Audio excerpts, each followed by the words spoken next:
En la antigua Grecia, la ágora convocaba a la ciudadanía. Hoy, a más de 2500 años, el bios y el ethos nos vuelven a convocar. Esto es Ágora Bioética.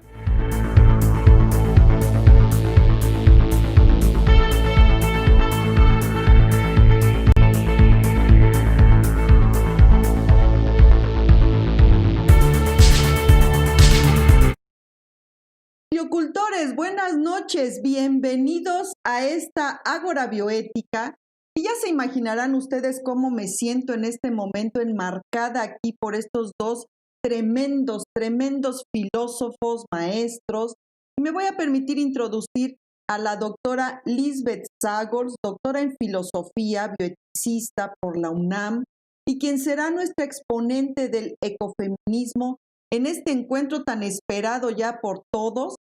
Y también tenemos al doctor Patrick Lloret, doctor en filosofía por la Universidad de Lyon, Francia, y quien será nuestro exponente del antiespecismo.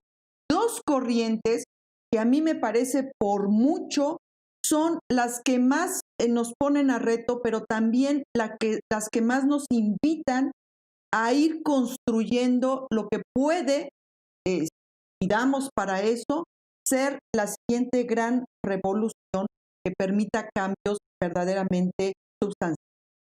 Y bueno, para ustedes seguramente les es obvio que la lengua materna del doctor Lloret es el francés, pero lo que ustedes quizás no sepan es que la doctora Zagors domina el francés como si fuera su lengua materna, así que en aras de eso me voy a permitir darles la bienvenida en francés.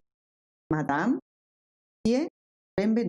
Y es todo lo que me voy a atrever a decir, así que por razones obvias vamos a continuar en español y vamos a, pues, a hacer una serie de planteamientos para que nosotros, los que todavía somos legos en estas dos corrientes, vayamos aprendiendo para que, pues, de esta forma veamos también cómo podemos ser agentes de cambio en esta invitación que hacen ambas corrientes hacia que, pues, nos transformemos, porque ya la crisis ecológica la tenemos encima con toda la urgencia y la gravedad que esto implica.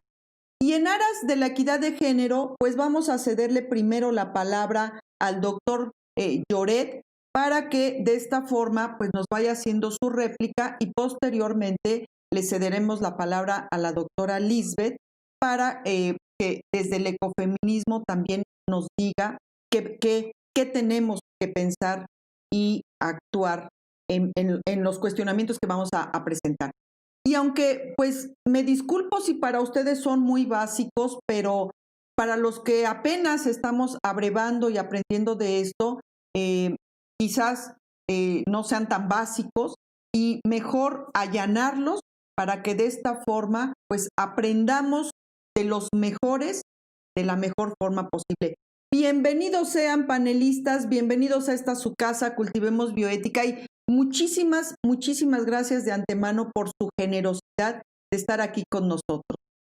Y pues, ¿qué les parece si comenzamos con el primer planteamiento?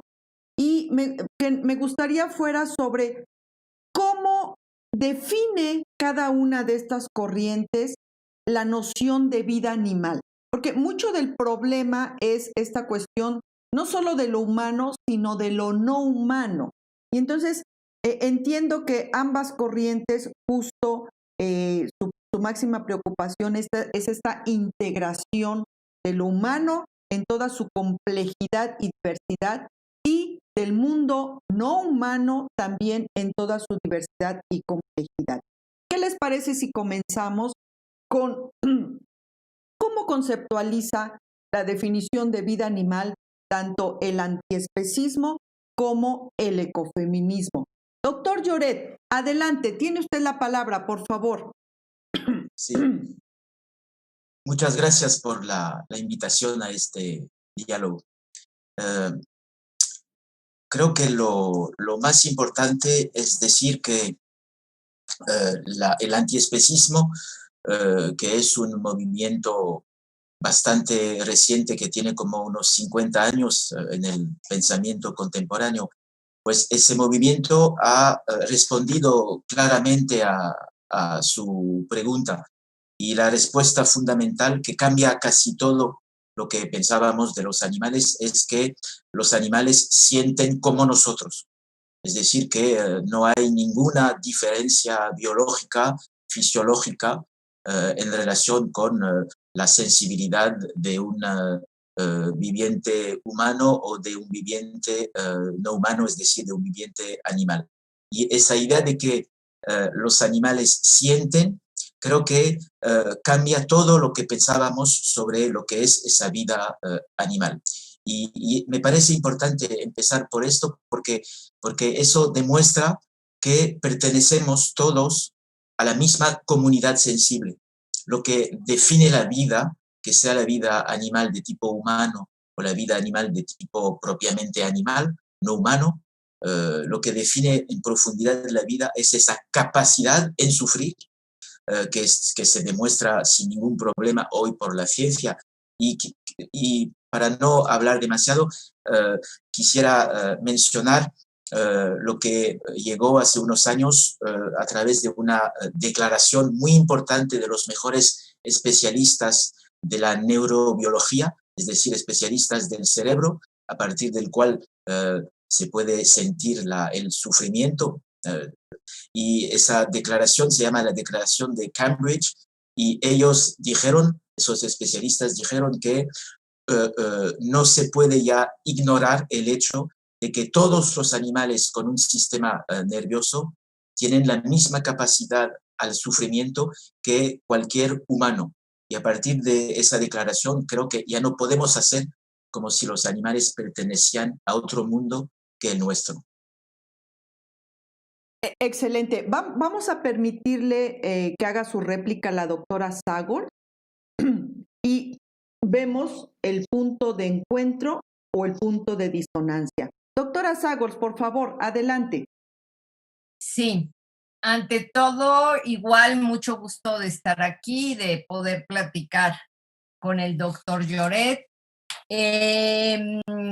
Bueno, el ecofeminismo coincide definitivamente con que los animales son sintientes. Pero para el ecofeminismo, sobre todo el ecofeminismo holista, que es del cual yo voy a hablar y que no es esencialista, porque hay que distinguir entre el ecofeminismo esencialista que cree que la mujer ya es algo por naturaleza y el ecofeminismo constructivista que va al todo de las relaciones y desde ese punto de vista voy a hablar. Para este ecofeminismo, el animal, por supuesto que es sintiente. O sea, el ecofeminismo, igual que el antiespecismo, critican definitivamente esta herencia mecanicista de la idea moderna del animal como máquina, como un ser que no siente y que se puede viviseccionar, dividir en partes y que podemos experimentar con él, etcétera, etcétera. Pero el ecofeminismo, sobre todo holista, va más allá y nos dice que el animal no solo es sintiente, esto ya lo sabían las primeras culturas, las culturas originarias de la humanidad. No necesitamos de la ciencia, que la ciencia nos venga a confirmar que los animales sienten. Esto lo sabían todas las culturas egipcias, latinoamericanas, también mesoamericanas, de todos lados, a tal grado que los animales eran dioses. O sea, los animales, además de sintientes, son sapientes. Tienen algo especial que nos rebasa de alguna manera, ¿sí? Entonces, el ecofeminismo admira al animal y quiere devolverle su dignidad. No solo el respeto porque es sintiente igual que nosotros, sino que de alguna manera reconoce capacidades especiales en los animales. Ok, entonces, el primer punto aquí de encuentro es que los animales no humanos son sintientes. Y creo que esto, efectivamente, aunque sea una noción milenaria, pero como que se olvidó, como que se diluyó, como que se perdió de vista y se mecanizó al no humano y al humano también, ¿eh? O sea, el humano también cayó en esta situación de que el cuerpo es una máquina factible de ser reparada a ultranza. Y bueno, como que ahora viene este reto de, pues no solo retomar esa noción milenaria, sino enriquecerla a raíz de los conocimientos que ahora tenemos y que me llamó particularmente la atención esto de ese algo especial que también lo hace un ser factible de adquirir conocimiento por sí mismo. Quiero entender que ese fue el planteamiento, o sea, Sí. que no solo siente, sino también es capaz de, ¿no? Ujú. Bien, bueno, pues ahí está la primera noción, seres sintientes. Pero extendiendo esto, me gustaría pasar a la siguiente noción de cómo entonces ambas corrientes plantean la noción de igualdad. Aquí ya no nada más del mundo animal, sino también englobando tanto el mundo humano como el mundo no humano y justo en lo que comentaba en la introducción, en toda su complejidad y en toda su diversidad, cómo ambas corrientes plantean la noción de igualdad. Igualdad, perdón. Doctor Lloret. Sí, sí, sí. Creo que eso puede constituir una diferencia entre esas dos corrientes del antiespecismo y del ecofeminismo. Eh, sí, la igualdad es el concepto, el otro concepto clave, pero lo que hay que decir es que cuando el antiespecismo habla de igualdad, no dice nunca, no se encontrará en ningún texto la idea de que los animales humanos y los animales no humanos son iguales en todo. Eso no está en ningún texto. Lo que dice en relación con la igualdad el antiespecismo es que hay diferencias fundamentales entre los humanos y los animales. Eso es una evidencia. Pero lo que tenemos que pensar es lo que el antiespecismo llama una igualdad de consideración moral. Es decir, que considerar moralmente al animal es reconocerle lo que hemos dicho antes, es decir, esa capacidad de sufrir, y a partir de esa capacidad, pues entramos en un mundo compartido igualmente, que es el mundo de la sensibilidad.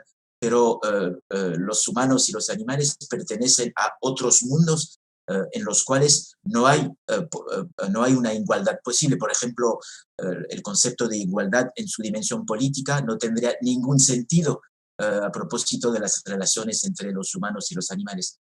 Pero el concepto de igualdad en relación con la sensibilidad, este sí tiene totalmente su sentido. Y el problema filosófico, porque creo que tenemos que hacer filosofía, es decir, cuestionar lo que parece incuestionable. La pregunta filosófica mayor sería la siguiente en relación con esas dos formas tan opuestas de igualdad. ¿De qué manera hacer entrar esa igualdad de sensibilidad en una comunidad política donde es imposible la igualdad política entre los humanos y los animales? Creo que es esa la pregunta fundamental. ¿Cómo pasar de una igualdad de la sensibilidad a una igualdad de los derechos, sabiendo que no habrá nunca los mismos derechos para los humanos y los animales. ¿Qué tipo de derechos nuevos tenemos que inventar para responder a esa necesidad de no hacer sufrir los animales? Creo que eso es el reto del antiespecismo y yo creo también del ecofeminismo. Excelente. Vamos a permitir que la doctora Sagols haga su réplica. Doctora Sagols, adelante, por favor. Sí, gracias. Efectivamente, se parte de la igualdad de consideración moral, pero hay serias diferencias en cuanto a que no podemos conceder ni compartir los mismos derechos porque no nos alcanzan nuestros derechos para cubrir las necesidades del animal. Entonces, el ecofeminismo parte de la idea de que el animal es igual y diferente a la vez y que solo atendiendo a su diferencia, a su condición diferente y a la consideración diferente que merece, es como podemos hacer una ética y una política, pero en este caso para el ecofeminismo la política sería secundaria. ¿Por qué? Porque la base no es los derechos tienen que existir, tenemos que garantizar derecho al animal a su libertad, al crecimiento no enjaulado, por decirlo de alguna manera, ¿verdad? Obviamente el derecho a la vida, ¿sí? Pero esos derechos tienen otra base para el ecofeminismo.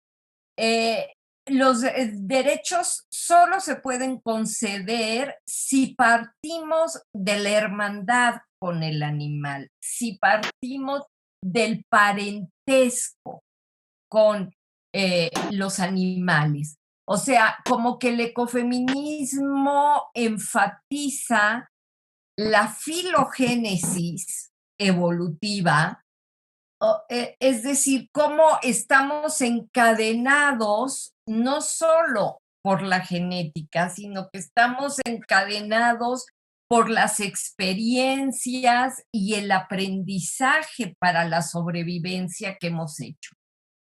¿Sí? El humano aprende a sobrevivir porque tiene almacenada la experiencia no solo de los primates, sino de todas las otras especies, ¿sí? Respiramos como la mantarraya, nos movemos como pues las aves, ¿sí? Aunque no podamos volar, pero todos nuestros ligamentos, músculos tienen que ver con nuestra anatomía, está relacionada con los otros animales y hay ahí un aprendizaje que hemos de recuperar. Entonces, con la base es la hermandad filogenética con el animal, no decir a pesar, sino junto con las diferencias. Sí, Adelante, doctor, adelante. un pequeño comentario. Yo pienso que lo importante también es decir que gracias a estas dos corrientes y bueno, eso puede ser un tema de debate entre nosotros. No sé si es también gracias al ecofeminismo, pero yo pienso que el antiespecismo nos ha demostrado que ya no podemos pensar si no tomamos en cuenta a la vez el elemento biológico y el elemento cultural.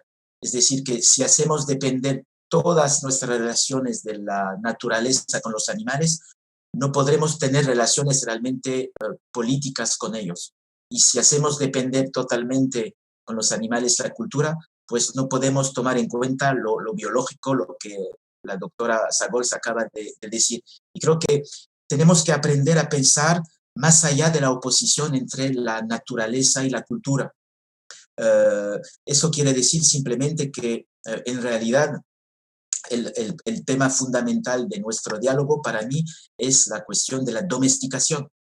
La domesticación ha sido el intento, para mí trágico, y eso puede ser otro punto de diferencia, el intento trágico de hacer entrar en la casa humana a especies salvajes, y hasta ahora esa entrada ha producido una inmensa violencia, una inmensa explotación, es decir, que no hemos sabido respetar en nuestra propia casa humana o humanista las diferencias con los animales. ¿Por qué? Porque teníamos una definición antropocéntrica de la vida humana relacionada con la vida animal. Yo creo que ahora ha llegado el momento, y es una idea que yo intento desarrollar ya desde bastante tiempo, la idea de una desdomesticación de la animalidad, es decir, la posibilidad de seguir teniendo relaciones con los animales, pero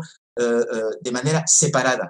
Y esa separación se puede obtener por el derecho, se puede obtener por nuevas relaciones de tipo político, etcétera, etcétera.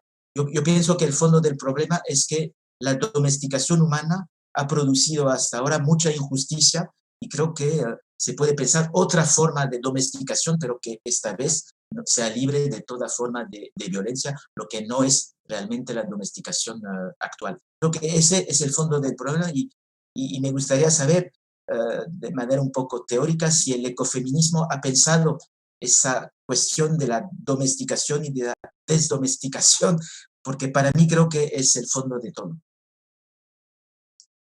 Sí, el ecofeminismo no ha conceptualizado como tal desdomesticación, pero sí, para el ecofeminismo el problema es querer ver como iguales al animal, a los animales, meterlos en el mundo humano.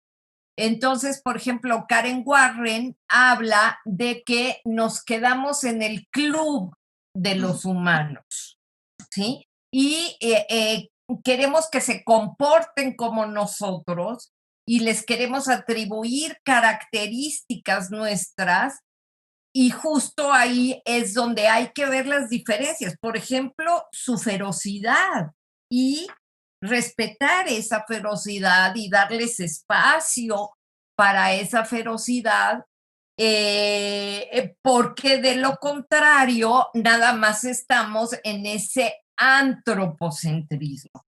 Pero para el ecofeminismo, y esta es una de sus claves, es que ese antropocentrismo es antropoandrocentrismo.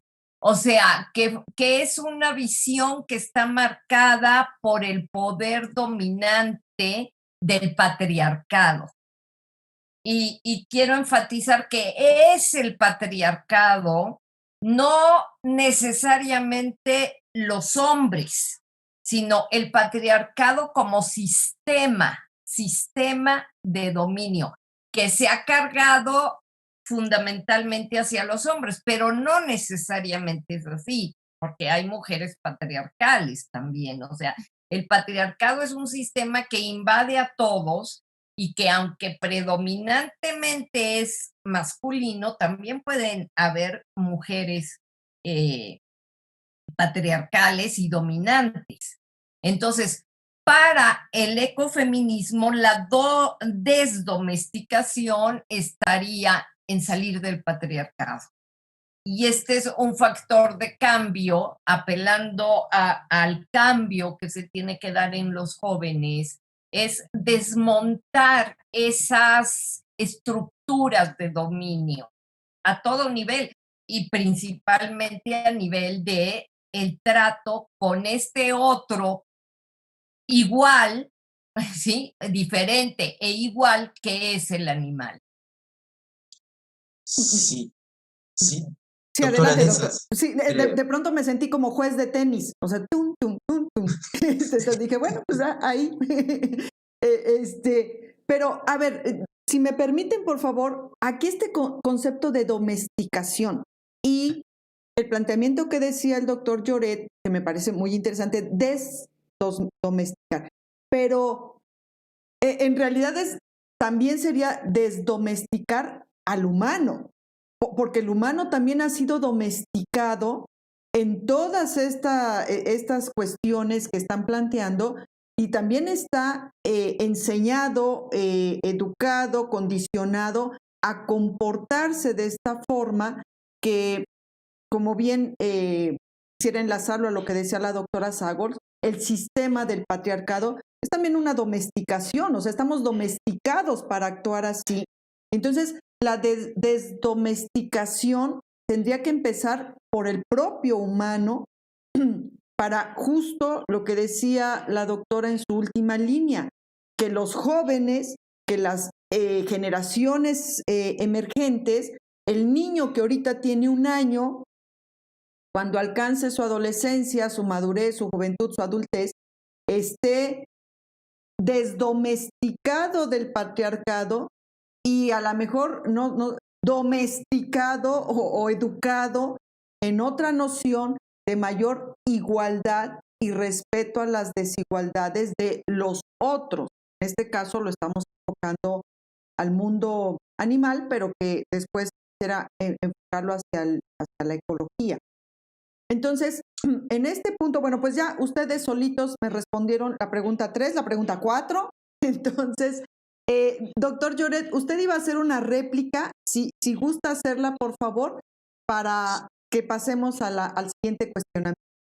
Sí, no, un elemento muy simple en relación con el antiespecismo. Eh, no hay que olvidar nunca que el antiespecismo, como lo indica la palabra, antiespecismo, se basa en también una crítica absoluta de todas las formas de exclusión que han caracterizado las sociedades desde la antigüedad hasta ahora, es decir, el sexismo, el racismo, etcétera, etcétera. Es decir, que no se puede ser antiespecista si uno o una no es también antirracista y antisexista. No tendría ningún sentido defender solamente, como hay que reconocerlo, como lo hacen algunos antiespecistas. No tendría ningún sentido defender solamente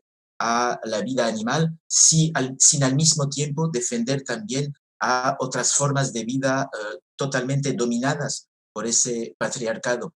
Y creo que es eso lo que ahora también tenemos que pensar, es decir, intentar pensar todas las formas de dominación sin establecer ninguna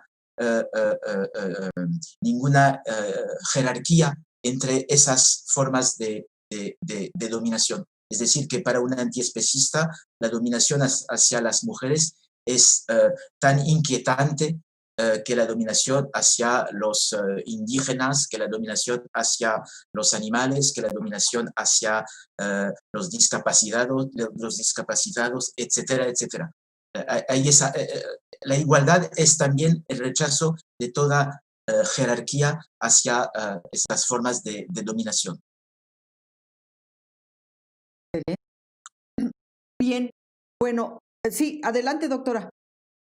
No, sí, que de acuerdísimo, que ese es otro punto de contacto del antiespecismo y el ecofeminismo, la extensión de la igualdad, que no es una noción privada para ciertas relaciones, sino que una vez que comprendemos que todo viviente es igual, pues no podemos caer en las exclusiones tradicionales impuestas por el patriarcado. Entonces, pues es muy refrescante este punto de coincidencia. Un punto de encuentro. Pero si me permiten, me gustaría que nos matizaran que, o sea, Entendemos perfecto que la igualdad no nada más es tú igual a mí, sino es abarcativo a muchas otras áreas. Pero en este mismo tenor, ¿puede entonces otorgarse cierto privilegio o privilegiarse de alguna forma a los animales no humanos en estos términos de igualdad, de verlos como de tú a tú y en el respeto absoluto de sus diferencias de cualidades y de grado? ¿Puede en un momento dado llegar a poderse privilegiar a los animales o siempre vamos a tener una sutil diferencia cualitativa y en ocasiones quizás cuantitativa con respecto humanos, animales no humanos? ¿O sí es posible que de pronto el humano esté eh, explícitamente privilegiado con respecto a los animales estén explícitamente privilegiados con respecto a los humanos? ¿Es esto posible o siempre de alguna forma va a estar invertida la balanza? Doctor Lloret.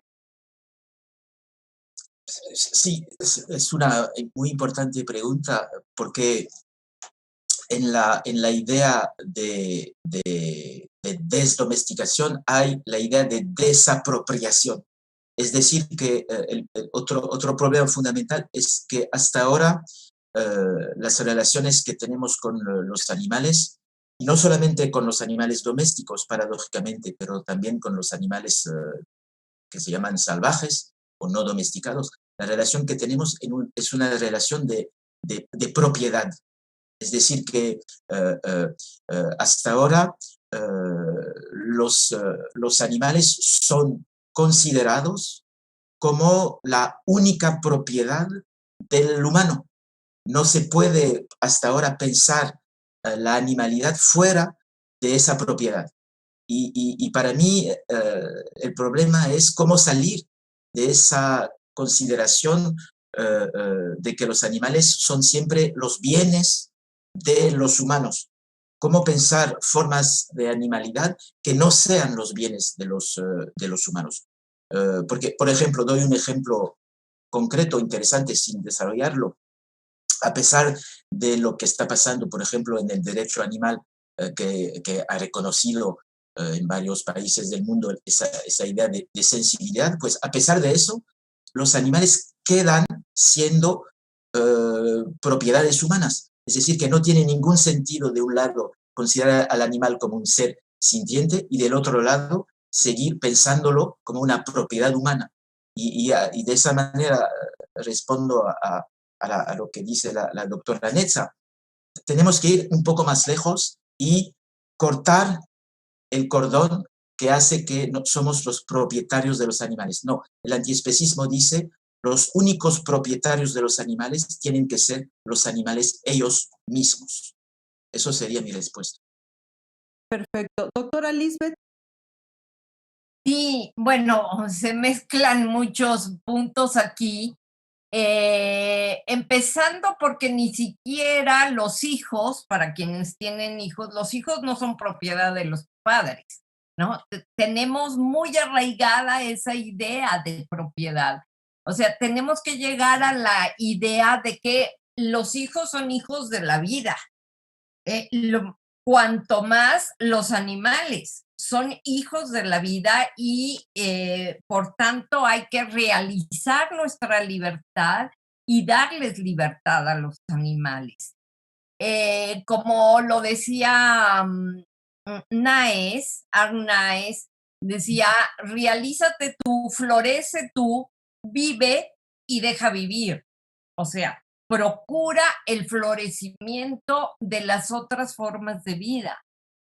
Ahora, hay algo en lo que decías, Netza, que si podría ser privilegiarse al animal y no ver al humano o poner al humano por debajo del animal o viceversa. ¿Sí? Bueno, la idea es que sea siempre un trabajo de equidad entre todas las formas de vida. Y equidad, ¿por qué?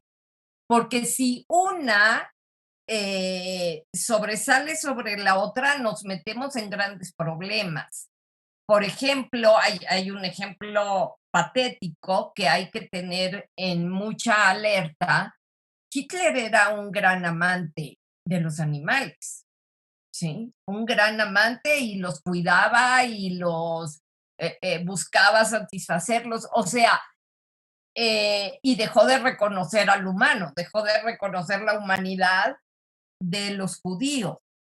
Entonces, ahí hay un problema. Siempre tiene que haber un equilibrio entre todas las formas de vida. O sea, siempre tenemos que estar conscientes de lo que decía Aristóteles, que para mí Aristóteles es un gran maestro. Estamos relacionados con los animales por el ánima, que es justamente el alma.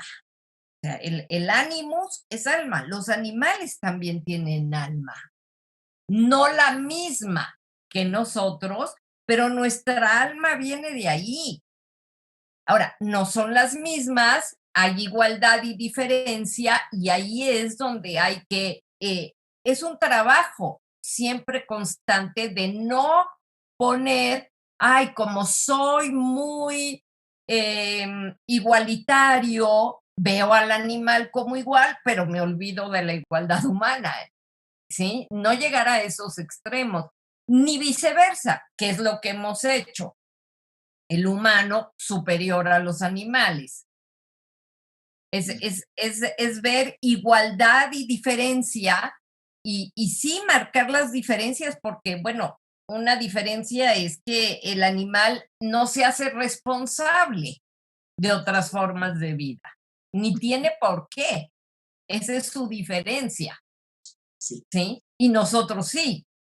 Entonces, no es que seamos superiores, pero hay una diferencia que hay que considerar.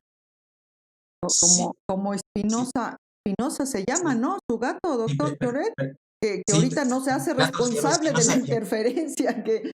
acaba de Le despertarse. sonó, algo le sonó. Sí, sí, sí.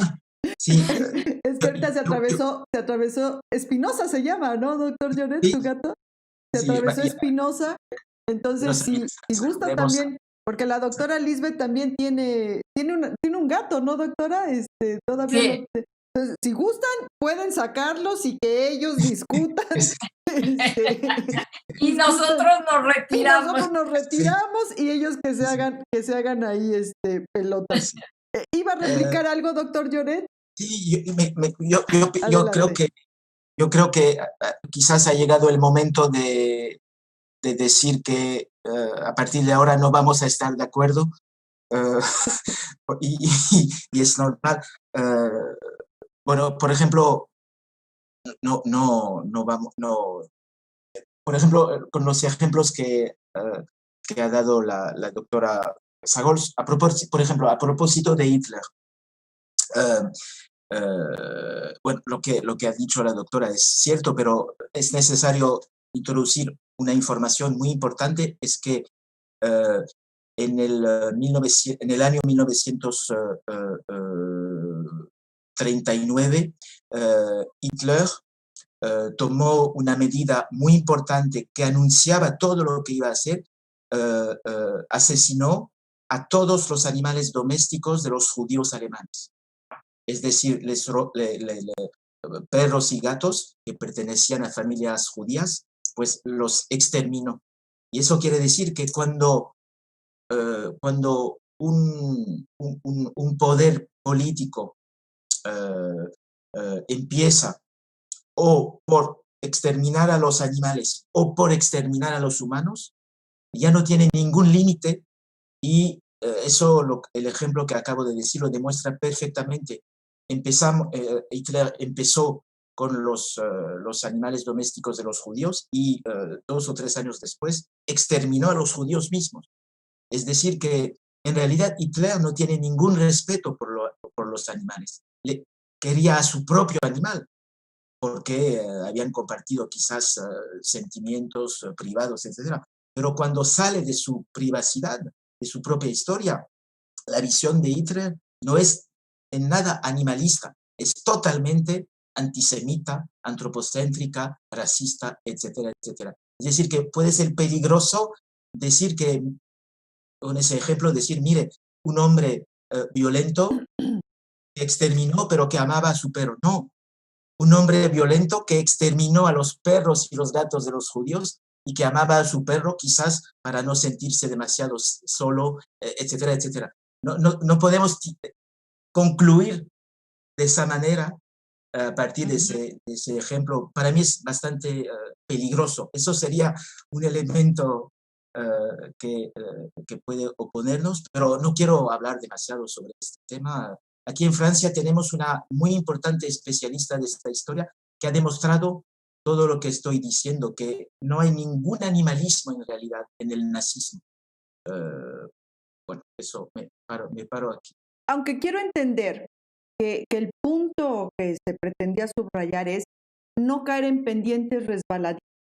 O sea, el no casarse demasiado con una idea, que se pierda este sentido crítico de dónde ver el límite, de no ver el límite y estar cayendo en pendientes resbaladizas, porque digo, el ejemplo de Hitler me parece un ejemplo extremo, y ahí estamos hablando hasta de trastornos psiquiátricos, etc. Y bueno, para él hasta los perros eran judíos, por amor de Dios. Pero aquí en el ciudadano de calle, en el ciudadano común, el punto es, y en los movimientos también, que la ideología, que no se ideologice demasiado la situación y que se empiece a caer en pendientes resbaladizas que nos hagan perder también de vista el objetivo central, no solo de los movimientos, de las ideas, sino de las acciones. Quiero pensar que en ese tenor era el comentario. Bueno, me gustaría Sí. dar un giro en estas, y bueno, es las acciones.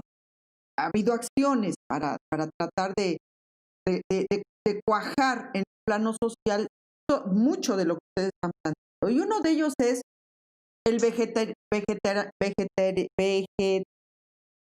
bueno, a ver, ustedes complementen. Porque a mí ya se me trabó aquí la red hegeliana. En francés. Disculpen mi francés, pero aquí ya se me trabó el francés. Quería ¿Ser vegetariano o ser vegano? Entonces, pues ha sido como una acción que se ha vuelto incluso un estilo de vida, o sea, va más allá del hecho de no comer carne, sino se ha convertido en un estilo de vida. Pero en este sentido, o sea, realmente hasta dónde esta cuestión de ser vegano o ser vegetariano o no serlo, realmente calificamos o nos descalificamos en estos dos corrientes que se están transformando ya en movimientos, porque pues ni son todavía universales, pero sí yo ya noto una cuestión de si no eres vegana o si no eres vegetariana, tampoco puedes ser antiespecista o tampoco eres ecofeminista o eres incongruente si dices que eres ecofeminista. Cierto personaje mencionó que no puedes, que si dices que eres ecofeminista y comes carne, entonces eres incongruente. Entonces, estos movimientos, ¿en dónde nos sitúan en la temática que estamos atendiendo? Doctor Lloret, por favor. Sí, es otra inmensa pregunta que merecería horas y horas de comentario. Yo pienso que eso quizás es otro punto de oposición que hay que reconocer entre el ecofeminismo y el antiespecismo, porque lo que define también con profundidad el antiespecismo es decir que la vida animal no tiene que sacrificarse, no tiene que ser, más bien dicho, sacrificada por los intereses humanos. Y creo que, bueno, siempre en la historia existió pensadores vegetarianos, pensadores veganos, etc. Pero el elemento fundamental es decir que hoy en día el veganismo, por ejemplo, no tiene en nada el mismo sentido que el veganismo en, no sé, en la Edad Media o en la Antigüedad. Hoy podemos ser veganos. Es decir, que hoy podemos ser veganos porque, otra vez, para mí la ciencia es algo importante. Otra vez sabemos con certeza que no es necesario en nada comer carne, por ejemplo. Es decir, que no es necesario en nada matar animales. Si comemos carne, si matamos animales, no es por necesidad, es totalmente por cultura, es totalmente porque hay formas de poder, y para mí esas formas de poder que conducen a matar los animales únicamente por falsa necesidad, pues están relacionados con el patriarcado. El que mata, para mí, y el que come carne es fundamentalmente el hombre de sexo masculino. Y creo que hay que transformar esa relación entre el hombre de sexo masculino y el consumo de carne para poco a poco entrar en sociedades que maten menos animales hasta no matar ninguno, porque, repito, es el puro fruto de la cultura antropocéntrica el hecho de consumir carne. Muy bien, pues vamos a darle oportunidad a la doctora Sagor. Doctora, adelante, por favor. Bueno, sí es un punto de diferencia, aunque hay posturas en el ecofeminismo como la de Carol Adams, que es totalmente vegetariana, vegana, con sus diferencias, pero prohíbe matar al animal porque piensa justamente que el patriarcado nos hace reducir al animal a carne y que hay una similitud entre el animal y la mujer también queda reducida a carne. Pero dentro de un ecofeminismo holista que ve las relaciones del todo, pues desde una base ecológica, lo importante es buscar la renovación de la energía de la vida, el flujo de energía y para ello unos tenemos que morir y otros tenemos que vivir. No es que vamos a matar en serie a los animales, no es tampoco que se apoye la industria de la carne, que obtengamos carne a partir de como lo estamos haciendo con la ganadería industrial. No son estas formas de cultivo, pero matar ocasionalmente a un animal, yo no sé hasta dónde, a cierta edad ya no necesitamos carne, pero los niños necesitan crecer con vitamina B12, hierro, hay suplementos que se pueden dar, ¿sí? Pero para el ecofeminismo, pues parte de esta idea de que todo viviente es predador por este movimiento de la energía de la Tierra. Las especies no pueden crecer exageradamente en número. La predación hace un equilibrio entre las especies. Ahora, lo que ha ocurrido es que nos hemos convertido en superpredadores, ¿sí? Los humanos somos superpredadores y estamos exterminando. O sea, ya aquí el dato es la sexta extinción de especies por todas las alteraciones que estamos haciendo, entre otras cosas, por la crianza de animales de ganadería para seguir comiendo carne. O sea, es el exceso de la carne, es el exceso de la ganadería lo que nos está causando tantos problemas. Pero el hecho de morir y vivir, ¿sí? Y que somos todos todo viviente es tierra, que va a regresar a la tierra, ¿sí? Y que igual el animal nos puede comer y matar a nosotros en otras circunstancias. Y no hay que matarlo con crueldad, no hay que abusar, ¿verdad?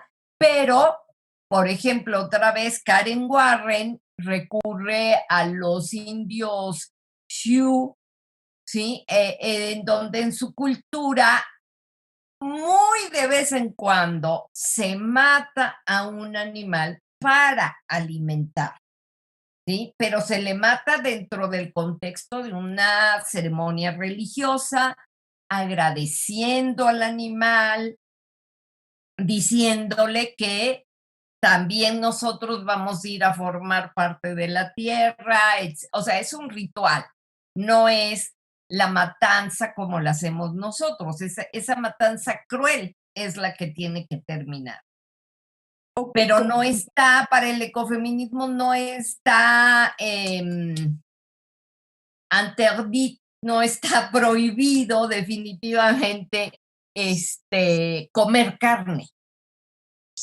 y me parece que son varios planos, porque por un lado el doctor Lloret me decía, no matar ningún animal, pero ahí entender que de pronto si tengo a la serpiente enfrente, pues se convierte en mi vida versus la vida del que está, del que tengo enfrente, que es peligroso para mí. Ese es un plano, o sea, pero otro es esta cuestión de que el Neandertal sí era medio vegetariano, o sea, el Neandertal sí, su fisiología, su metabolismo, su filogenética era medio vegetariano, pero el Homo sapiens no.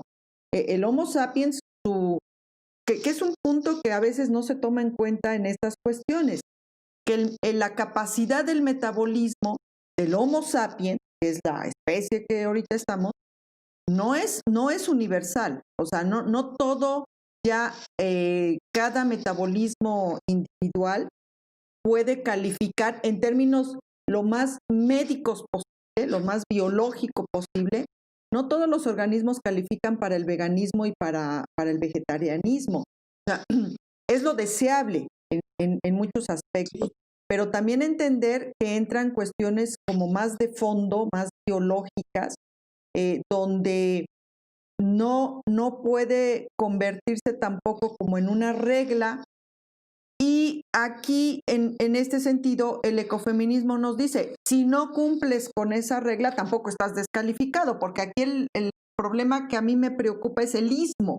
O sea, que ahora pasemos a la dictadura del veganismo o a la dictadura del vegetarianismo, y donde si no cumples con eso, como que estás mal, como que quedas descalificado. Entonces, esa es como que mi preocupación al respecto.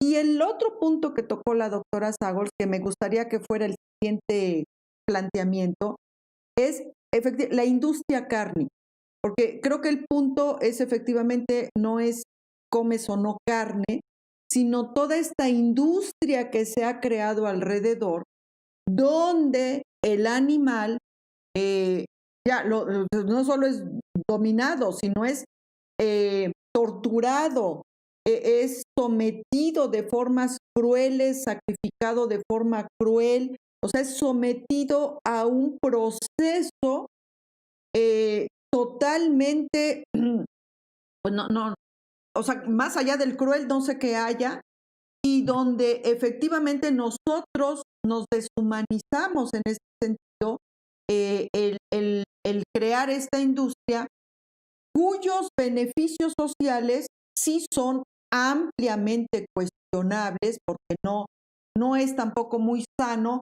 ya no solo matar al animal así, sino el consumir carne hormonizada, industrializada, congelada, etcétera, etcétera, etcétera. Entonces, creo que ahí hay un punto medular que me gustaría escuchar sus respectivas réplicas con respecto a qué políticas éticas, o sea, qué acciones podemos entablar o cómo ve cada corriente la cuestión de la industrialización de la ganadería y esta masificación de la producción cárnica con el objetivo de convertirnos en consumidores compulsivos de carne. Es totalmente diferente a incluso una necesidad biológica básica de consumir carne de vez en cuando. Doctor Lloret. Sí, os pido perdón, pero sobre este punto no estoy de acuerdo con ustedes por la razón siguiente, pero vamos a llegar a un acuerdo, estoy seguro. Eh, porque yo no pienso que haya una ruptura fundamental entre las relaciones que los humanos han tenido con los animales hasta la invención de la modernidad y de la, por ejemplo, de la industria cárnica. Porque si estudiamos seriamente las relaciones que tenían los humanos con los animales en las sociedades campesinas, por ejemplo, europeas, pues esas relaciones eran también profundamente violentas. Es decir, que animales encerrados, matados, sacrificados, etc. Es decir, que no hay de un lado una relación de paz con los animales hasta la modernidad industrial y a partir de ese momento una explotación. No, en realidad el antropocentrismo está también en todas las sociedades industriales o no.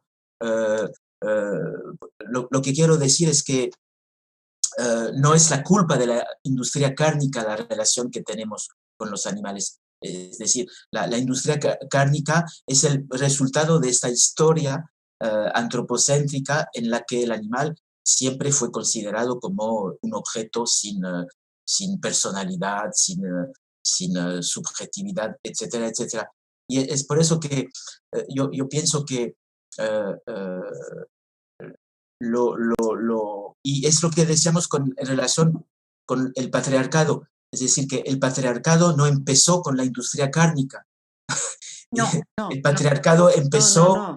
el patriarcado empezó con las religiones, que sean las religiones politeístas o las religiones monoteístas. El patriarcado es el principio y el fin de nuestra historia y el origen probablemente de la violencia hacia los animales. Es por eso que yo pienso que puede ser un error grave inocentar el mundo preindustrial diciendo que era un poco el paraíso y del otro lado culpabilizar el mundo industrial diciendo que es la fuente de todos los problemas. No, eso no tiene sentido en el plano histórico porque los historiadores han demostrado, los historiadores de la animalidad que están haciendo un trabajo impresionante, han demostrado que hay más una continuidad que una discontinuidad en realidad, si se quiere ver la historia como se pasó realmente. Doctora Sagol. Sí, no es que se esté viendo antes de la industria, no éramos así. La violencia hacia los animales siempre ha estado como ha estado la violencia hacia la mujer. Ese es punto de partida del ecofeminismo. Es doble, ¿no? En tanto, porque se ve a todo inferior, se le ve a todo diferente, se le ve como inferior y por tanto dominable y se le puede infringir dolor. Pero sí hay una cualidad específica de la industrialización, hay una extensión terrible del problema porque además hay otro dato que se mezcla aquí que es la sobrepoblación mundial. O sea, esta industrialización hoy en día está marcada por la globalización. O sea, no solo es una sobreproducción, sino es un tráfico constante de productos cárnicos de Argentina a México, de México a China, etcétera, etcétera. Y eso es lo que habría que detener. Y habría que detener la cría de estos animales, o sea que en la industria cárnica ya el animal se convierte en objeto eh, Cruz, Netza, tú decías, ¿qué más hay de la crueldad?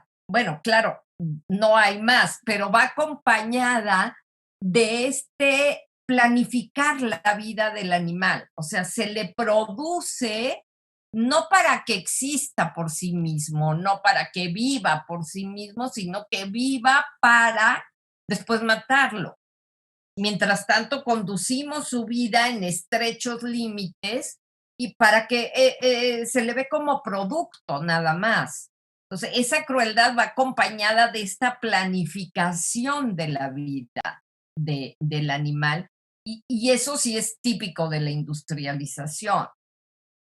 Sí, o sea, si bien antes había violencia, pero era una violencia que coexistía también con la santificación del animal para muchas culturas, era doble.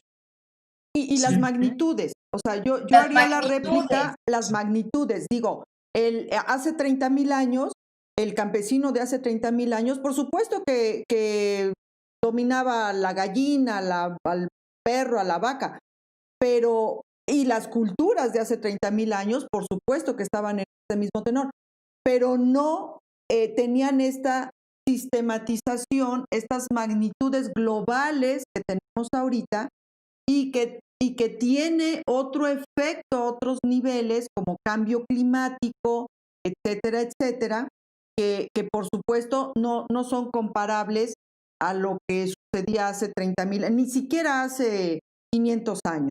O sea, entonces, a esa latitud de grado es donde, pues, el punto, el dedo que se quiere, la llaga que se quiere tocar, es esta industria, en este caso la ganadera, sí, sí, y porque el impacto no solo es a nivel de estas nociones de crueldad, de relación con el otro, sino también a nivel de salud en el sentido ecológico. O sea, como nos decía la doctora Sagols, salud es una.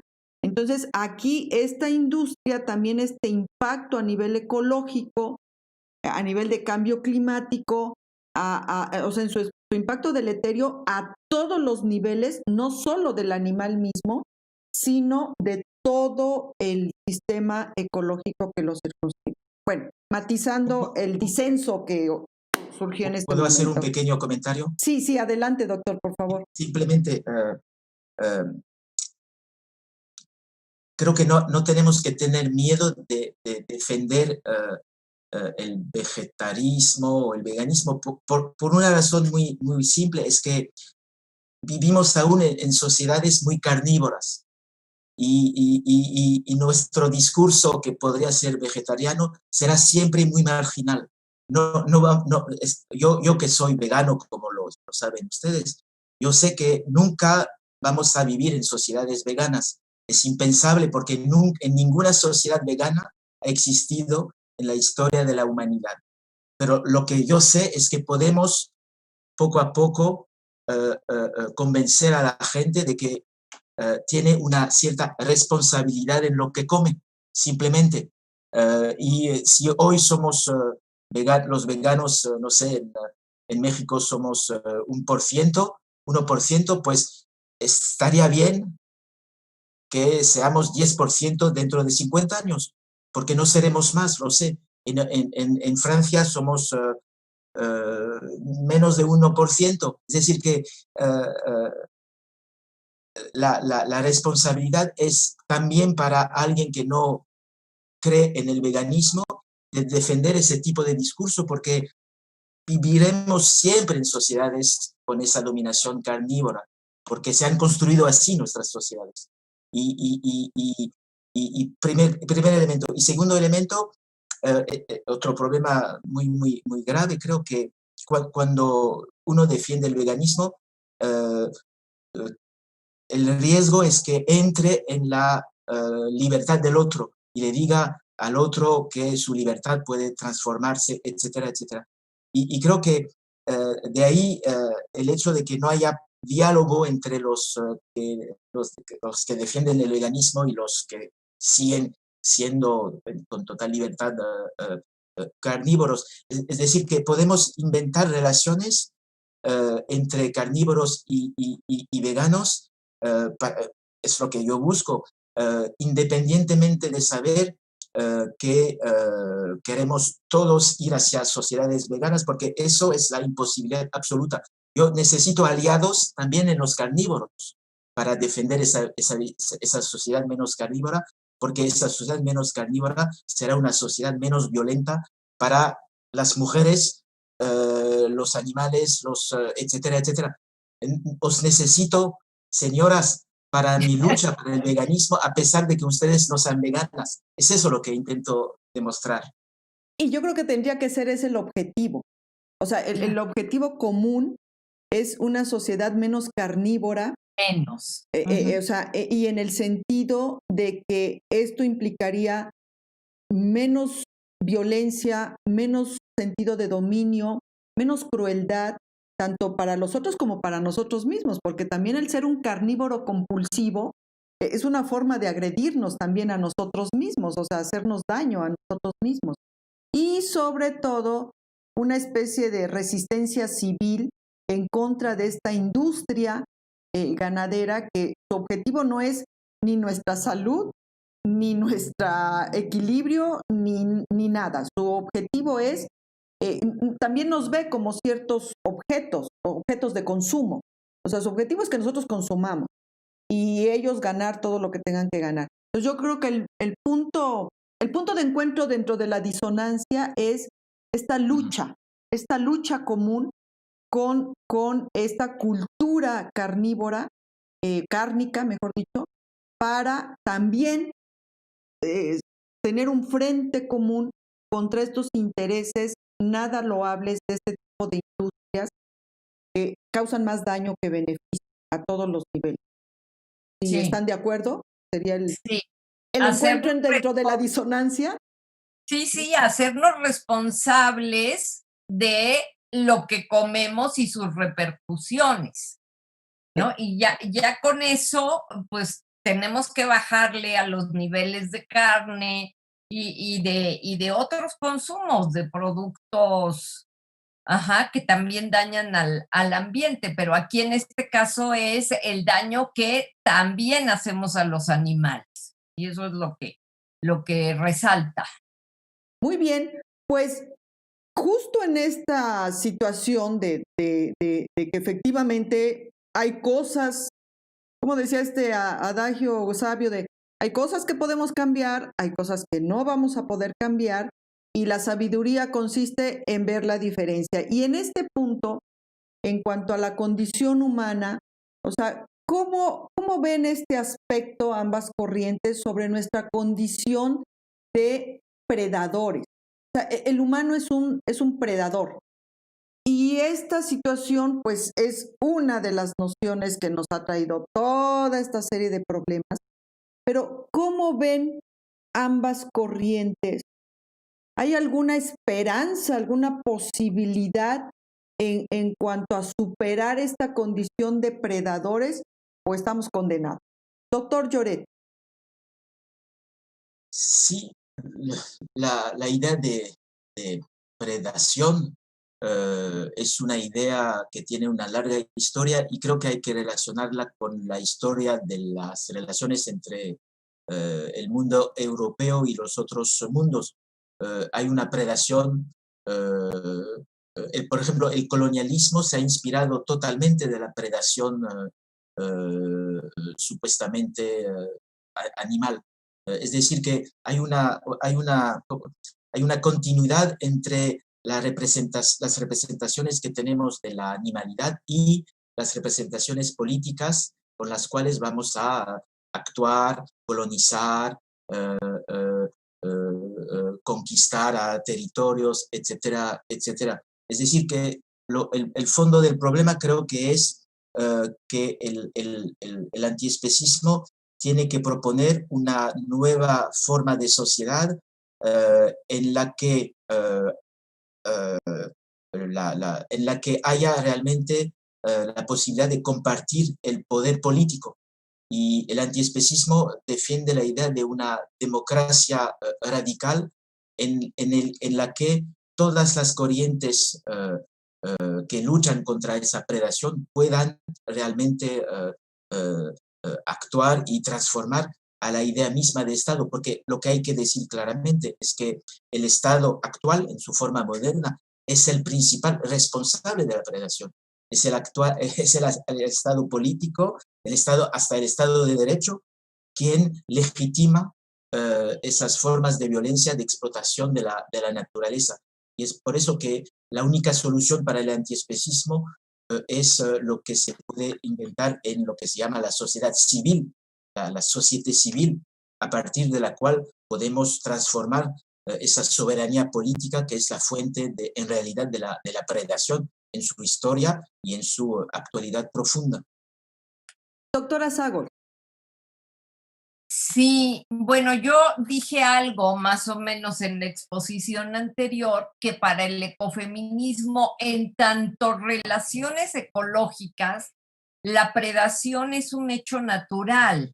O sea, es que los lobos se coman a otras especies, es un hecho natural que viene a dar un equilibrio, ¿sí? Si nosotros dejáramos crecer a las reses y no las comemos, pues tampoco sería un equilibrio, ¿sí? El problema es que las estamos produciendo en un gran número y además las tenemos que comer por necesidades de la economía, ¿sí? Por necesidades del sistema económico. Aquí es lo que decía Patrick, que el Estado es el responsable, yo diría, de la superpredación, de la superexplotación, ¿sí? O sea, como que hay una predación de equilibrio y hay una predación explotadora,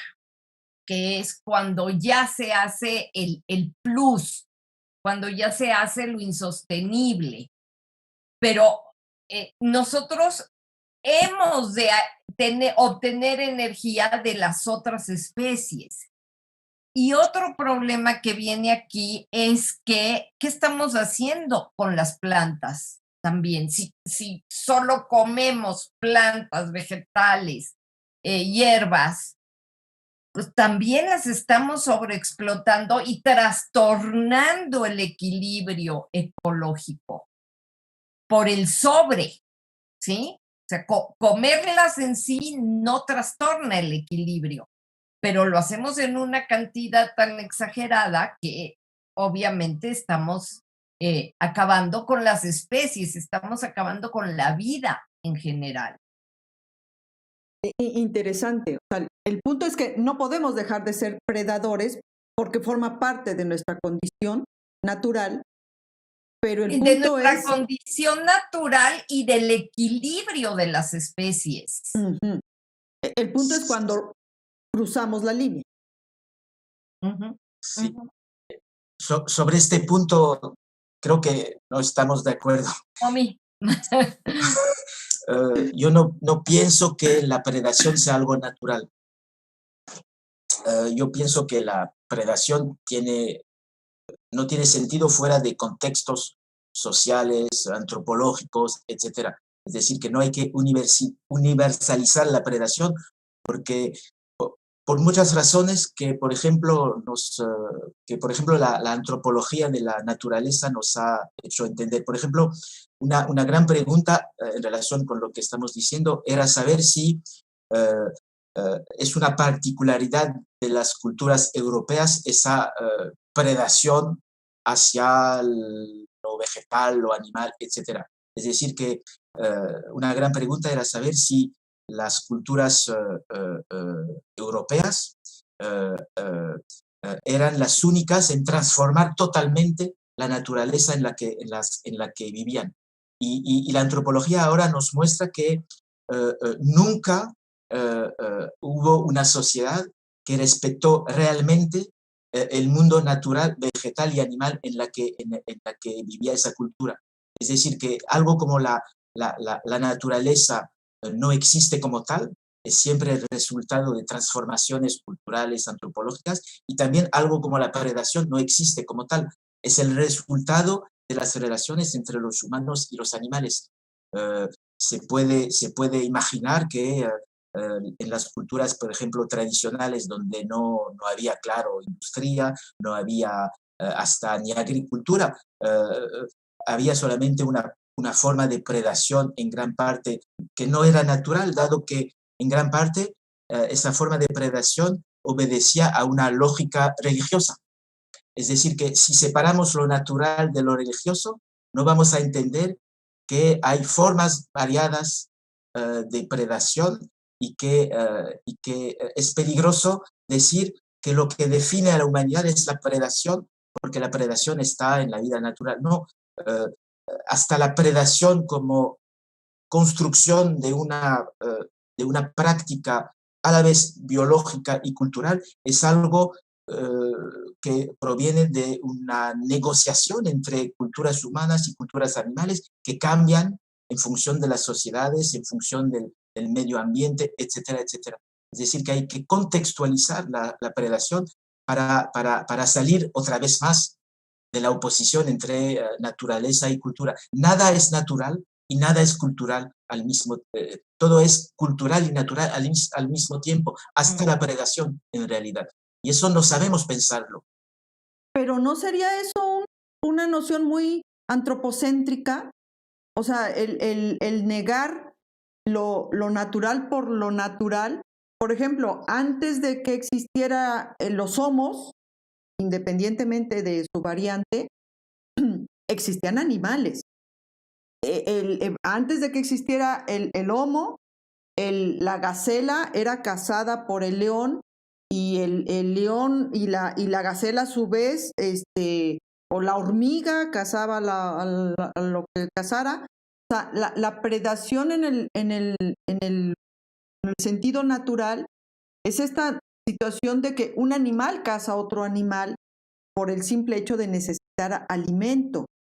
Cuando ya le metemos al lomo, entonces se hace este constructo que ahorita usted nos estaba diciendo, pero ahí, digo, a menos que, y aquí, la ignorante soy yo, ¿eh? Entonces, ahí cuando se mete esta situación, se convierte en una noción antropocéntrica, donde inmediatamente se le genera esta relación humano-lo otro. Pero mejor que la doctora Sagos me lo aclare. Bueno, no lo saque. No, no, no. Para yo no estar aquí diciendo lo No, que no no debo. tengo todos los elementos para aclarar, pero de lo que estás diciendo intuyo que si estamos ligados con los animales, tenemos esta herencia. Es decir, no se puede descualificar lo natural. Claro que todo es natural y cultural, pero hay una nota propia de lo natural que nos conecta con los animales. Entonces, yo creo que sí tenemos esa nota de predación, que nuestra inteligencia supuesta o nuestra racionalidad nos hace llegar a la explotación. Eso ya, o sea, arreglárnosla para exterminar, para acabar con ese producto. Ahí sí ya está naturaleza y cultura, pero es decir, sí hay una nota distintiva de lo natural, porque si no, nos desligaríamos de la conducta animal y algo conservamos de la conducta animal. Y por ejemplo, si comemos puras plantas, también estamos exterminando, también estamos siendo predadores de plantas. Si fuéramos todos veganos, pues entonces ya llegaríamos al exceso, todos veganos o todos vegetarianos, llegaríamos a un exceso, pero estamos acabando con los nutrientes del suelo. Estamos predando totalmente los nutrientes del suelo. El suelo ya no es fértil. Creo que queda tan solo un 60 o 40% de suelo fértil en el mundo. 48% supuestamente. 48. 48%. Pero bueno, aquí es donde, bueno, aquí ustedes biocultores, espectadores, seguramente tendrán la mejor respuesta de si se puede hablar o no de una depredación pues natural, ¿no? O sea, como parte de la condición. En aras del tiempo, vamos a continuar, porque aquí esto de la depredación o sobredepredación, a final de cuentas nos lleva a estados de violencia o a situaciones de violencia, o sea, atentar contra el otro de mil formas. Y entonces, aquí en esta cuestión, o sea, otro concepto que me parece se impone o es atendible en estas corrientes es la noción de violencia.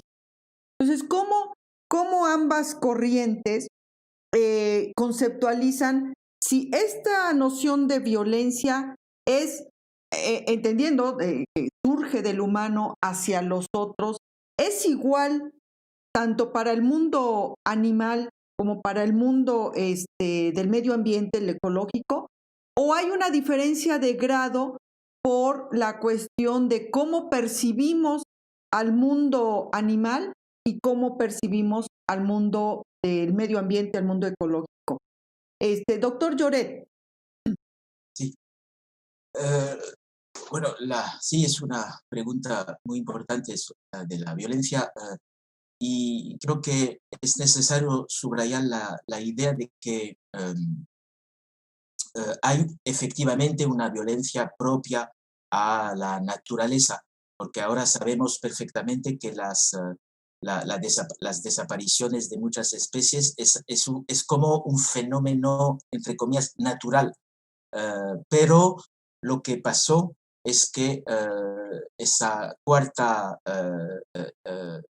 desaparición de especies a la que estamos asistiendo nunca se hizo de manera tan rápida en la historia. Es decir, es decir, que si efectivamente existe una violencia de la naturaleza, se puede también decir que la violencia cultural producida por la humanidad es quizás aún más grande que esa violencia casi natural, dado que con esa violencia propiamente humana, bueno, la mitad de las especies han desaparecido desde como un siglo, lo que nunca pasó en la historia. Y eso se puede relacionar también, esa violencia, con lo que se llama el antropoceno. Es decir, el antropoceno es también esa violencia de la modernidad que ha hasta transformado la naturaleza misma del mundo, lo que nunca pasó bajo esta forma. Es decir, que el problema no es el problema de la violencia de la naturaleza.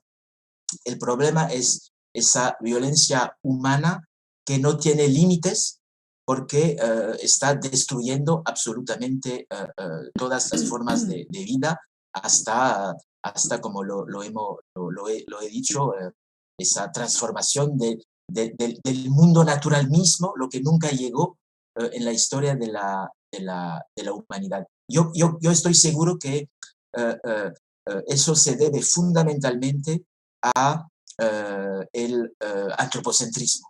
Es decir, que mientras pongamos el humano en el centro del derecho, en el centro de la política, en el centro de la predación, en el centro de la naturaleza, no podremos salir nunca de esa violencia humana.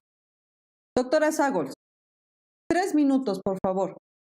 Sí, bueno, yo nada más sí quisiera precisar algo del punto anterior, que por favor no confundir predación con exterminio, porque actualmente nuestra predación es exterminadora, ¿sí? Pero el ecofeminismo cuando habla de predación es de entender ese equilibrio de ahora yo tomo de otra especie, pero no acabo con la otra especie, como está sucediendo hoy. Y sí, en efecto, hay una violencia natural, o sea, toda forma de vida lleva concordia y discordia y violencia, pero lo que pasa es que ahorita es una violencia incisiva, reiterativa, sin límites y tiene toda la razón el doctor Lloret al relacionarlo con el antropocentrismo. O sea, si somos el centro, merecemos tenerlo todo y tomar todo de todo, no para renovar la energía de la Tierra, sino para nosotros, ¿sí? Pero aquí me falta un dato importantísimo. El antropocentrismo, su problema actual es que estamos tan, nos hemos hecho tan grandes y tan complacientes con nuestra grandeza que la única forma de vida sagrada es la vida humana. Y las demás formas de vida podemos acabar con ellas. ¿Sí? Entonces, es esta sacralidad de la vida humana que se promueve desde las religiones, lo que está dando al traste con todo. Es decir, no porque no haya algo sagrado en la vida humana, es que toda forma de vida es sagrada y tendríamos que respetar toda forma de vida, pero siempre en equilibrio. Algo vamos a tomar de las otras formas de vida para mantenernos y otros tomarán de nosotros. ¿Sí? Como decía Hegel, el hijo es la muerte del padre. Al dar surgimiento a nuevos seres, nosotros nos acabamos. ¿Sí? Claro. Damos y nos disminuimos necesariamente. Pero el problema es que el antropocentrismo sacraliza en exclusiva la vida humana. Y eso es lo que no se puede admitir. Toda forma de vida merece respeto, dignidad y cuidado. Perfecto. Y en este tenor, o sea, siguiendo esta línea que ahorita ustedes plantearon, ¿qué noción de ética y de derechos tendrían ambas posturas? O sea, entonces, en esta situación de que efectivamente toda vida merece ser respetada, tiene una noción de sacralidad, entonces, extendiéndolo, ¿qué noción o qué idea de ética y derechos plantearían ambas corrientes? Doctor Lloret. Sí. Pienso que lo que podemos hacer es pensar la posibilidad de construir lo que hemos llamado hasta ahora la soberanía humana.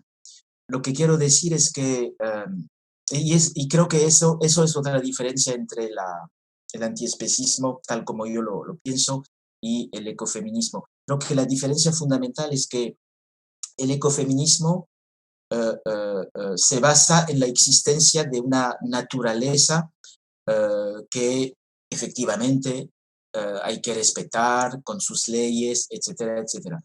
El antiespecismo hace lo contrario, es decir, lo que cuenta para él es lo que se está jugando en el propio sujeto humano. Y lo que se está jugando para el propio sujeto humano es la posibilidad de un cambio profundo, de un cambio de su soberanía. Y todo el problema es saber cómo llevar el sujeto a transformarse un poco para que su deseo de dominar la naturaleza se transforme. Y es muy difícil. Por ejemplo, doy un ejemplo muy simple. En un trabajo que he hecho recientemente y que me gustaría seguir, me pregunto de dónde, y para responder a la doctora Netza, me pregunto, pero ¿de dónde viene realmente la ética animal? ¿Cuál es el origen profundo de la ética animal? Y muy paradójicamente me he dado cuenta que la ética animal viene del cristianismo, lo que es muy paradójico. Y aún más interesante viene de Francisco de Asís. Francisco de Asís el más místico de los cristianos, pues es es el menos antropocéntrico de todos los occidentales de la cultura humana. Y es eso la paradoja. Es decir, ¿por qué el origen de la ética animal es el franciscanismo? Simplemente porque él mismo se dio cuenta de que para cambiar el mundo hay que cambiar la relación que tengo con mi propio ser y mi propio cuerpo.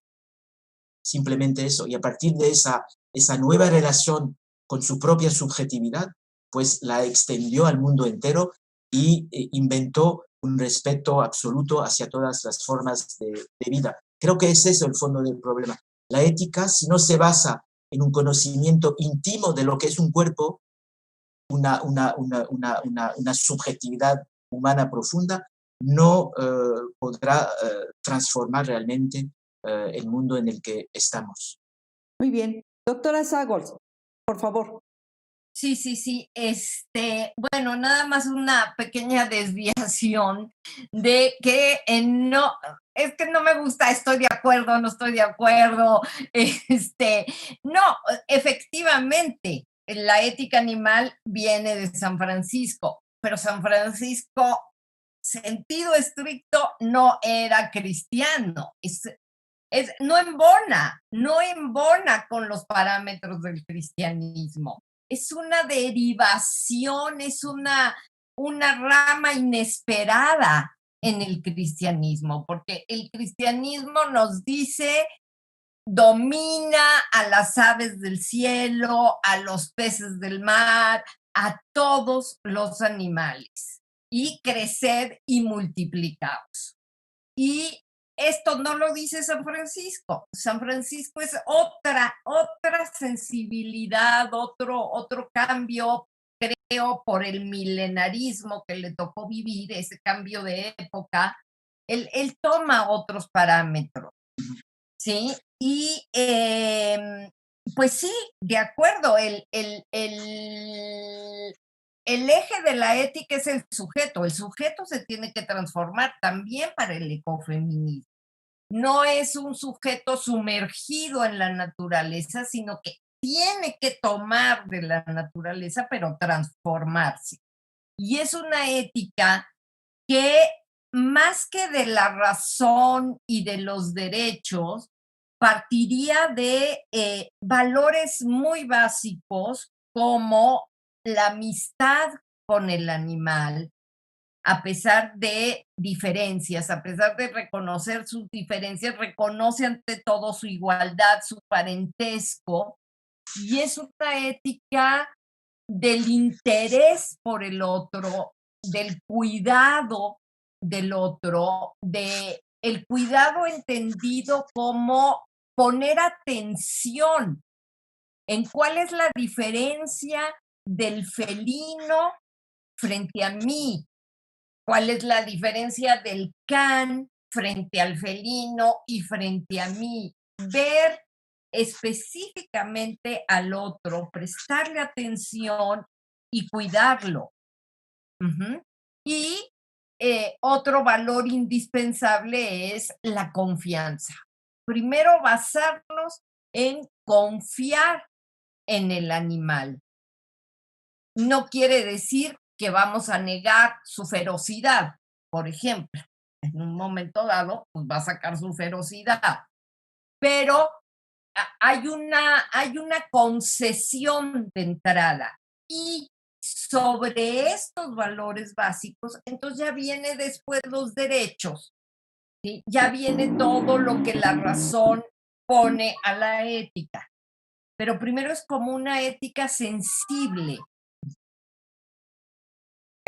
En este punto de una ética sensible, y ya para cerrar nuestro programa, les voy a pedir, por favor, o sea, ¿cómo verían esta cuestión de la ética del cuidado como un punto de encuentro, un punto de quizás máximo encuentro entre ambas corrientes? Me gustaría que nos dieran su réplica, su comentario al respecto, muy acotado, por favor, ya para cerrar esta extraordinaria disertación. Yo al menos, miren, ya aquí tomé varios apuntes, me dieron todo el conocimiento que mi ignorancia necesitaba de primera intención. Obvio, esto hay que seguirlo estudiando, abrevando, biocultores, pero creo que estarán de acuerdo conmigo que ha sido una disertación verdaderamente extraordinaria. Nos han tocado puntos desde los más básicos hasta los más complejos y creo que ha quedado muy clara la invitación a seguir aprendiendo, a seguir abrevando, no solo de filósofos tan extraordinarios como los que hoy nos acompañan, sino de estas dos corrientes para que sean una fuerte guía, un fuerte referente para cómo educar precisamente a las generaciones que nos van a suceder, a los que les vamos a heredar este mundo caótico, en muchos puntos desfragmentados, y cómo podemos ir encontrando estrategias para simplemente reaccionar de mejores formas ante todo el caos y la crisis ecológica que tenemos enfrente. Entonces, antes que de cualquier cosa, muchísimas gracias, de verdad, muchísimas gracias por esta generosidad que ustedes han tenido hoy con nosotros. Y si les parece bien, cerramos con esta última noción de ética del cuidado como un punto, yo espero, de encuentro ante todo esto, lo platicado, donde podríamos reunir al ecofeminismo y al antiespecismo. Doctor Lloret. Sí, yo pienso que la idea que puede unir a esas corrientes y sobre la que no hemos quizás bastante insistido por varias razones que los historiadores del siglo XXI y XXII estudiarán, creo que es la idea de vulnerabilidad. Creo que no la hemos casi nunca pronunciado y creo que es lo más fundamental. Es decir, que lo que hemos descubierto a partir de esas dos corrientes es que en realidad lo que es vulnerable es la vida. Y a partir de esa inmensa fragilidad de la vida, creo que tenemos que construir una nueva ética basada en la vulnerabilidad, pero también una política.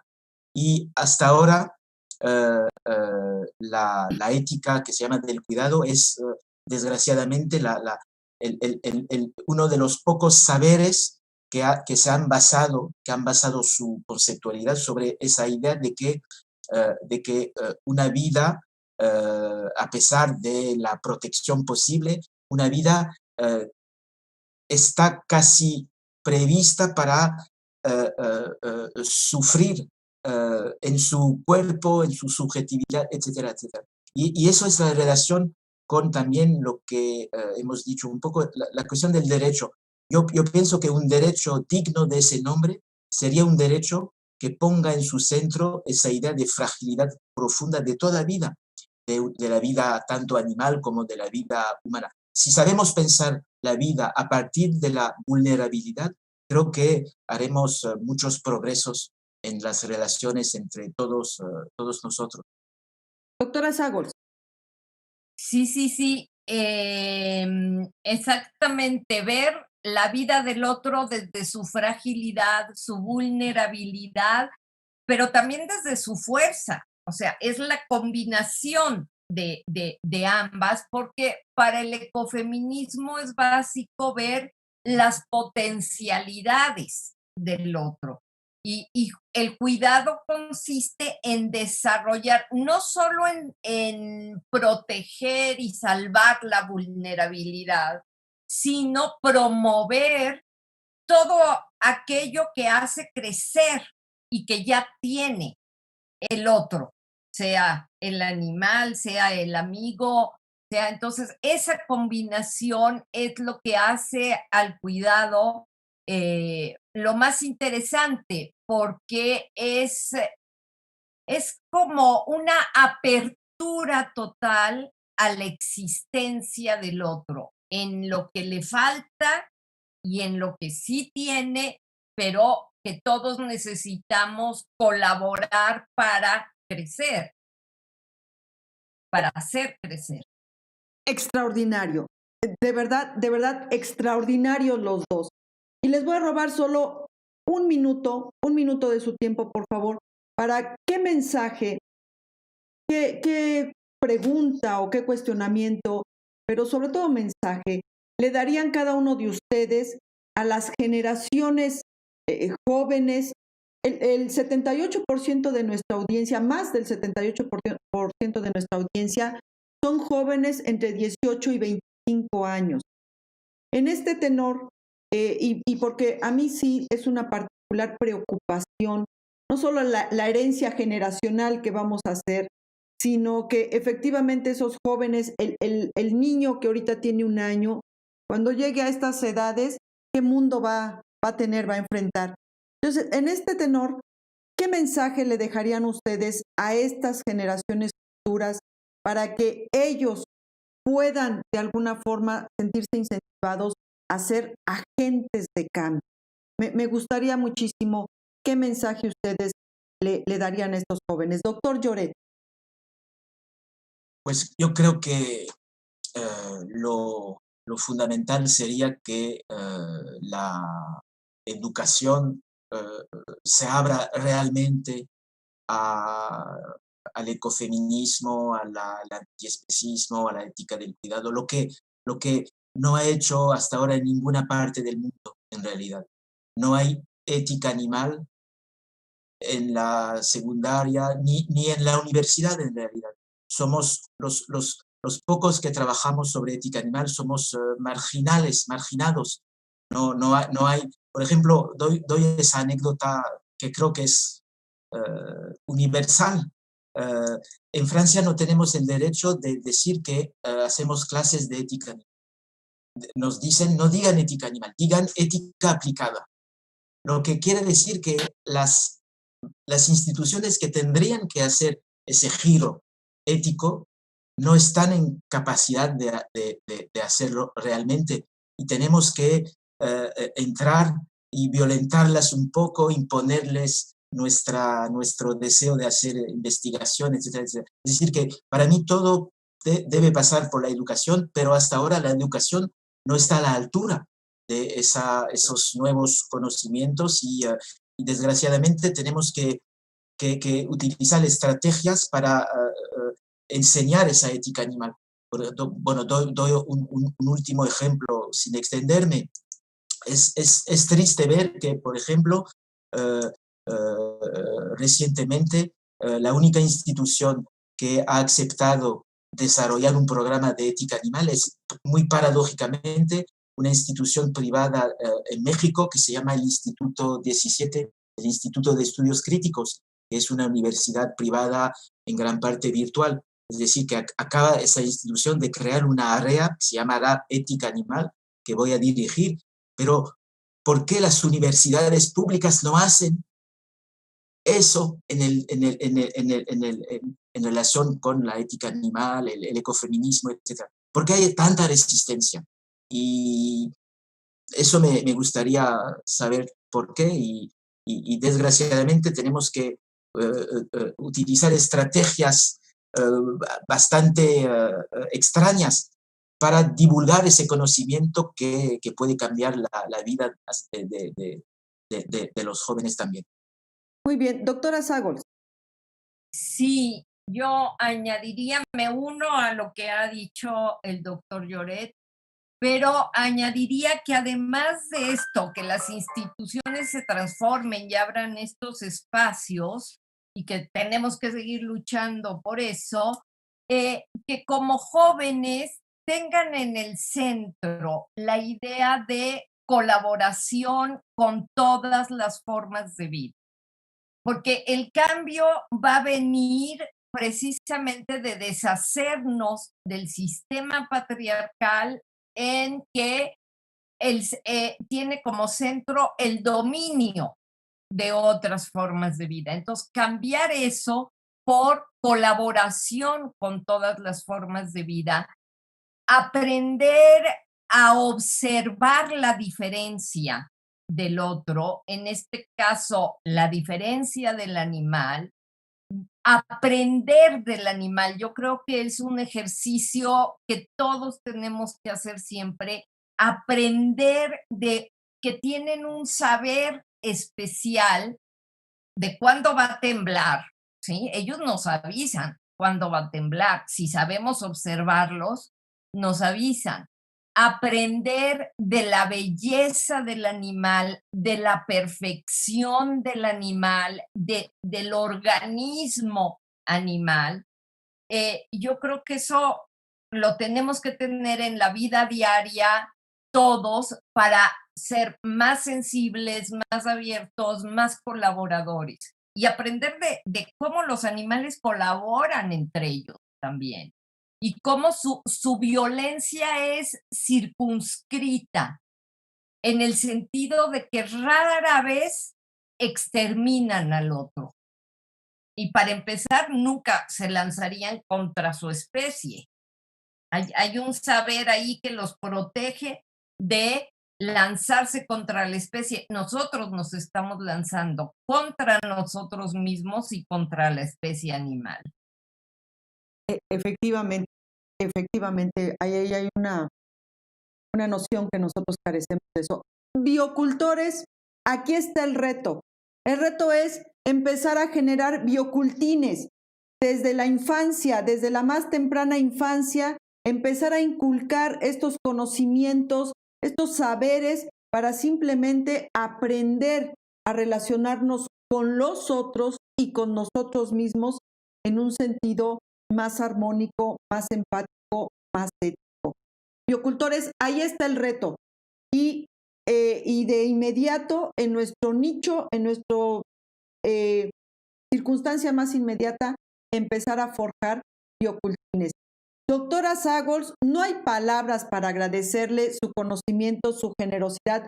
Doctor Lloret, no se puede quejar, fuimos dos aquí contra uno, pero hicimos ética del cuidado a su vulnerabilidad. Pero soy también un enemigo del patriarcado, no lo olviden, por favor. Exacto, entonces lo cuidamos y lo procuramos. Doctor Lloret, de verdad, muchísimas gracias también por su generosidad, todo este conocimiento de todas estas nociones que efectivamente, para la gran mayoría todavía son ignoradas, pero ahí está el reto. Cultivemos bioética, no margina, es una puerta abierta para todos, así que cada vez que ustedes gusten venir, visitarnos para brevar de lo propio y seguir compartiendo con nosotros todo lo que ustedes están generando, bienvenidos son de antemano y por el momento los despedimos. Muchísimas gracias y me voy a permitir otra nota de valentía. Madame, Monsieur, pour revoir. Muchísimas gracias. Con el corazón bioético los despido y gracias por esta generosidad que hoy nos han hecho. Biocultores, esto fue Ágora Bioética. Hasta la próxima. Gracias. Buenas noches.